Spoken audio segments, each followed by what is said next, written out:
पता है, कुछ कहानियां ऐसी होती हैं जिन पे यकीन करना बड़ा मुश्किल हो जाता है, पर वो होती बिल्कुल सच्ची हैं। आज हम इमाद नाम के एक सब्सक्राइबर की भेजी हुई ऐसी ही एक रोंगटे खड़े कर देने वाली कहानी के बारे में बात करेंगे, जो उत्तराखंड की एक पहाड़ी सड़क पर हुई थी। तो चलिए सीधे कहानी में उतरते हैं। और कहानी की शुरुआत होती है इन शब्दों से। ये वो शब्द हैं जो उस खौफ की नींव रखते हैं जिसका सामना दो दोस्तों को भारत के उत्तराखंड की एक सुनसान पहाड़ी सड़क पर करना पड़ा था।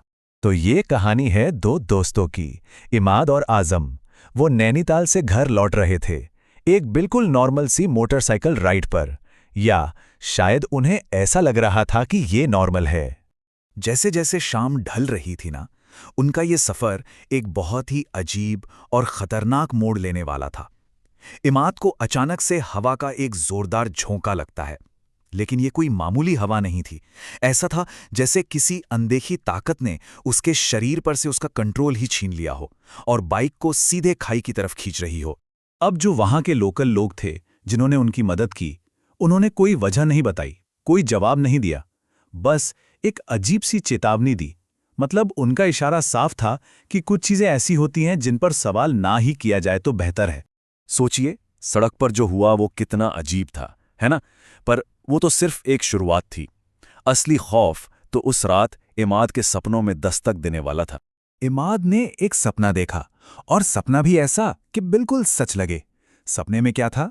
एक लड़की जो रो रही है, ऊपर से कोई पत्थर फेंक रहा है, और एक डरावनी मोटरसाइकिल की तेज आवाज।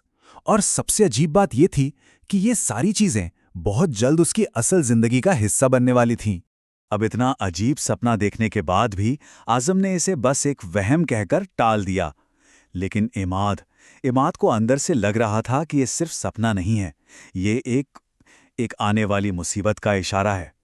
ठीक 4 दिन बाद हालात कुछ ऐसे बने, किस्मत ने कुछ ऐसा खेल खेला कि उन्हें मजबूरन उसी सड़क पर वापस जाना पड़ा, और वो भी देर रात में। मतलब एक के बाद एक मुश्किलें आती गईं। पहले गाड़ी में पेट्रोल खत्म हो गया, फिर गाड़ी ही स्टार्ट नहीं हुई।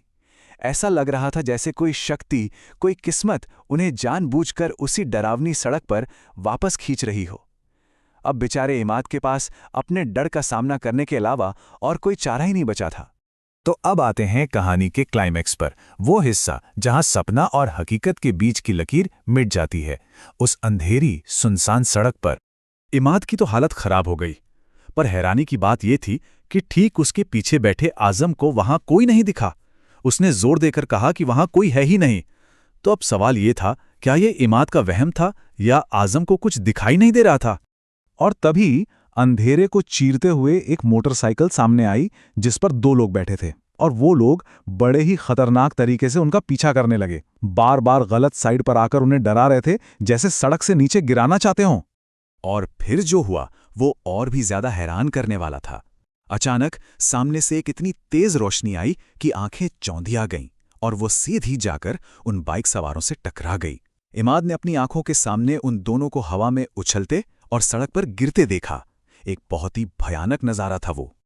उन्होंने फौरन बाइक रोकी और पीछे मुड़कर देखा, लेकिन जो उन्हें दिखा वो किसी एक्सीडेंट से भी कहीं ज्यादा खौफनाक था। पूरी की पूरी सड़क बिल्कुल खाली थी। वो रोशनी, वो मोटरसाइकिल, वो गिरे हुए लोग, सब कुछ गायब हो चुका था। वहां एक खरोच तक का निशान नहीं था, जैसे कभी कुछ हुआ ही ना हो। और कहानी का सबसे डरावना मोड़ तो तब आया जब आजम, जिसने चंद सेकंड पहले वो पूरा एक्सीडेंट देखा था, उसने उस मोटरसाइकिल को देखने की बात से ही साफ इनकार कर दिया। अब जाहिर है वो बुरी तरह डर चुके थे। उन्होंने मदद के लिए एक स्थानीय पीर बाबा से संपर्क किया, और बाबा ने जो बताया उसने उनके रोंगटे खड़े कर दिए। तो पीर बाबा ने उनके डर को सच बताया। उन्होंने कहा कि उस सड़क पर अच्छी और बुरी ताकतों के बीच एक तरह की जंग हुई थी, और वो लोग बीच में फंस गए थे। लेकिन उनकी ये मुसीबत अभी खत्म नहीं हुई थी। उन्हें एक दोस्त को लेने के लिए वापस जाना पड़ा, जिसका मतलब था एक बार फिर उसी डरावनी सड़क का सामना करना। और इस बार आखिरी इम्तिहान उनके सामने आ खड़ा हुआ।